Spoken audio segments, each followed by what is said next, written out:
you doing, everybody? Welcome to Fusing Topics with the Mikulka Group over here at 275 Route 79 North in Morganville, New Jersey. As always, you can reach us at 855 Mikulka. Today we're going to be talking about bathrooms.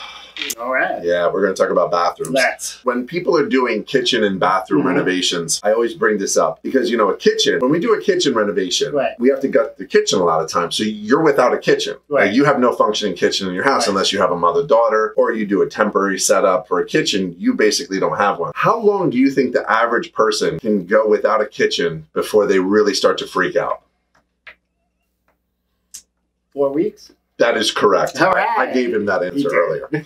But listen, so your typical kitchen renovation runs longer than 4 weeks, okay? Because of all the things that are involved. At around week 4, people start to really lose their minds and pull their hair out because it is a difficult thing to be without your kitchen. So what we always like to do, which we're doing on an upcoming kitchen renovation that we're doing in Point Pleasant, which is we're going to set them up a little temporary kitchen down in the basement or the laundry room or wherever so that they can have running water. They can have something to heat something up. They can have, you know, a refrigerator, access to all that stuff. And it's really important to take that into consideration, especially, you know, if it's a major kitchen renovation. Otherwise, you might be in a hurry to put that renovation back together and start living in it, and you'll overlook some details. At the end of that renovation is where all the details come together. Very important that, you know, everything is done correctly. And if you're in a rush to get back in the kitchen and you go, don't worry about it. Just, you know, just get me my kitchen back. Yeah. And then, you know, and then down the line, you might be disappointed. So I always tell people, give us the time we need to do the job correctly, but also you want to set up. Now, here's another question. As far as bathrooms go, how long do you think the average person can go without a bathroom? That's a never. Yeah, they can't. They can never go without a bathroom.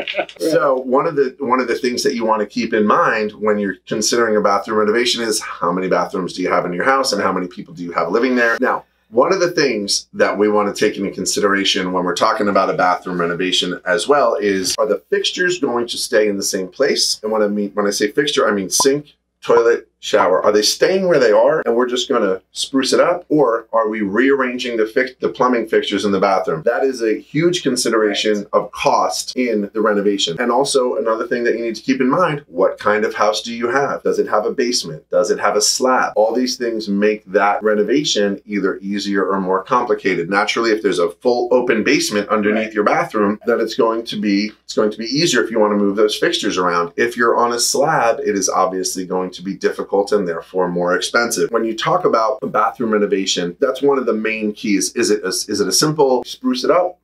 Or are we rearranging this whole thing, changing where the entrance is, moving the toilet, moving the shower, all that stuff? Big consideration. One of the other main considerations is, are you putting in a tub or a shower?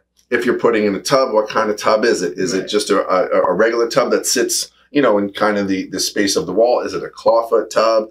That sort of stuff. And is it a shower? Is it a prefabricated shower pan that we're just putting on the floor? Or is it a custom made, you know, shower pan with a bench or something like that? So bathroom renovations can run, you know, slightly under $10,000 to the sky is the limit, depending upon all these things. The point that I want to get across in just talking about bathrooms and bathroom renovations is, when you're thinking about a bathroom renovation, when you're thinking about your budget, the main question that you have to ask yourself is, can I leave the fixtures where they are? Because if the answer is yes, then certainly you just slashed your kitchen, your bathroom budget down to, you know, out of a stratosphere that can be extremely expensive.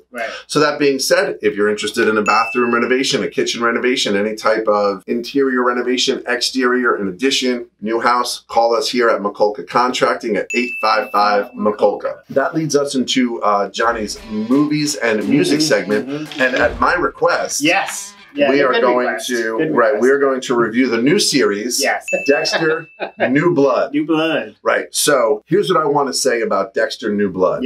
I think I'm gonna go first. Dexter, New Blood. My thoughts. What are we doing here? Oh yeah. What are we doing? Really? There are so many open ends to this thing. I'm a prolific serial killer. Right? In Miami. I kill all these people. And by the way, the first Dexter, first couple seasons, boom. Mind-blowing. Mind-blowing. Listen, man, I don't dig this. Really? I don't dig this. I was 2.5 episodes in, and before I turned this on, I was so excited. I was like, wow, they made this good enough that they're actually going to put it back on the air. Huge Dexter fan. And so the actor that plays Dexter, Michael C. Hall, big fan. Yes. And right off the bat, he's involved romantically with the chief of police. Like, what is wrong with you, Dexter? Yeah. Like, can't you ever keep a low profile, man? Come on, man. I can only suspend my disbelief so much with this. And so with the original Dexter, it was like, whoosh, and I was hooked, right? And they just reeled me in, and it was so good, man. So good. In this one, first of all, they already assumed that I'm hooked. Like, they did nothing to bring me in. They already assumed that I'm hooked, which I don't like. I don't like that assumption.